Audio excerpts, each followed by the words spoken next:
Même dans l'extrême nord, où la taïga rejoint la toundra, le climat est désormais plus chaud. Une invitation pour les arbres à migrer vers des latitudes plus septentrionales. Le peuple cri qui habite ces terres voit le paysage changer. Sam Hunter observe l'impact du réchauffement climatique sur les conditions de vie de son peuple. On a commencé à voir des arbres pousser ici et là jusqu'à la côte. Et des saules se sont mis à proliférer dans la prairie, où il n'y avait que de l'herbe il y a encore 30 ans. Maintenant, toute la côte est envahie par toutes sortes d'épicéas, de mélèzes et de peupliers.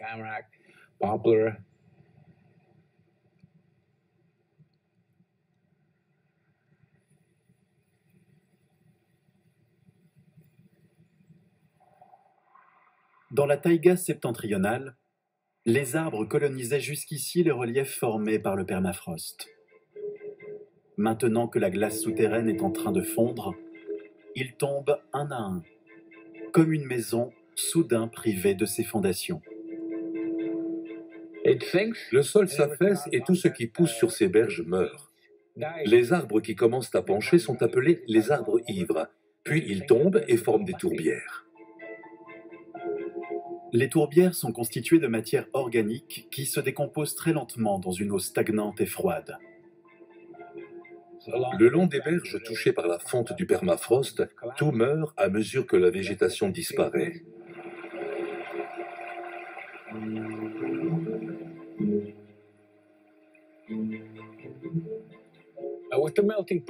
Le dégel du permafrost libère du méthane. De temps en temps, on voit des bulles monter à la surface. On peut même entendre ce bouillonnement.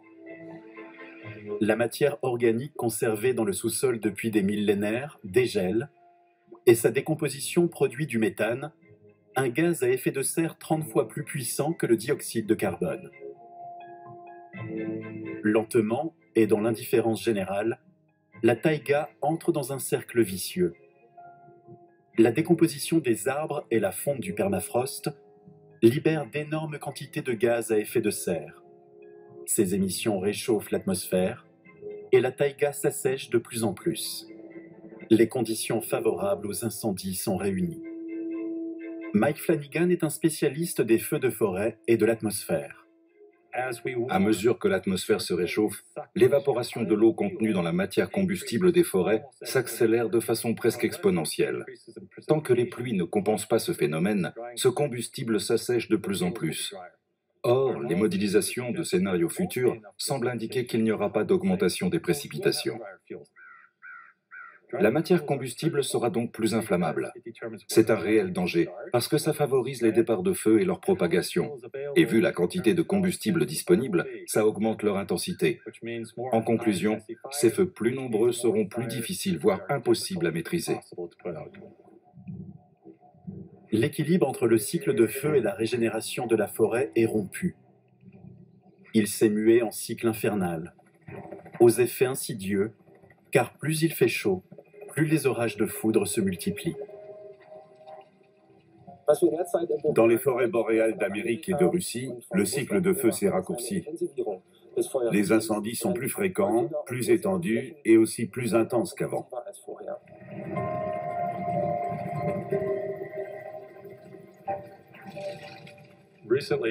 Désormais, nos forêts ne sont plus des puits de carbone qui absorbent les gaz présents dans l'atmosphère, mais des sources de carbone, en raison surtout de perturbations telles que l'augmentation des insectes et des maladies. C'est un changement considérable par rapport au passé. Les feux attaquent plus profondément la tourbe, qui renferme une grande quantité de carbone. La tourbe est un héritage de carbone qui s'est accumulé au cours de plusieurs milliers d'années. Aujourd'hui, elle brûle plus fréquemment qu'autrefois et libère autant de carbone que la consommation mondiale d'énergie fossile. Le problème des incendies ne se limite pas au Grand Nord sauvage. Aujourd'hui, il peut très bien toucher les villes. Une forêt qui brûle dégage des panaches de suie. Ces particules de carbone noir absorbent la chaleur, ce qui entraîne des températures encore plus élevées. En plein été, les métropoles suffoquent dans un brouillard de fumée. L'impact le plus important des incendies de forêt est la libération du dioxyde de carbone et de noir de carbone dans l'atmosphère. Les deux favorisent le réchauffement climatique. En plus, les incendies de forêt sont nocifs pour l'homme. Fumer n'est pas bon pour la santé, comme on sait.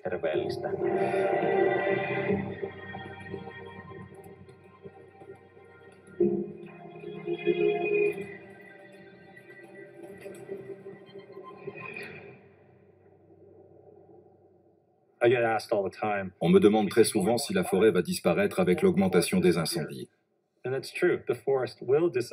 Effectivement, elle disparaîtra si elle brûle à intervalles trop rapprochés, parce que les arbres n'auront plus le temps de produire des graines viables.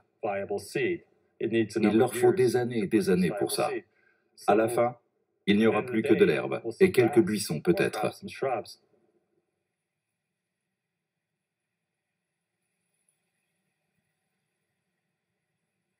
La disparition de la taïga en tant que puits de carbone est une catastrophe pour toute la planète. Mais c'est d'abord la perte d'un habitat naturel. Les premiers à en pâtir sont la faune et la flore, mais aussi les hommes.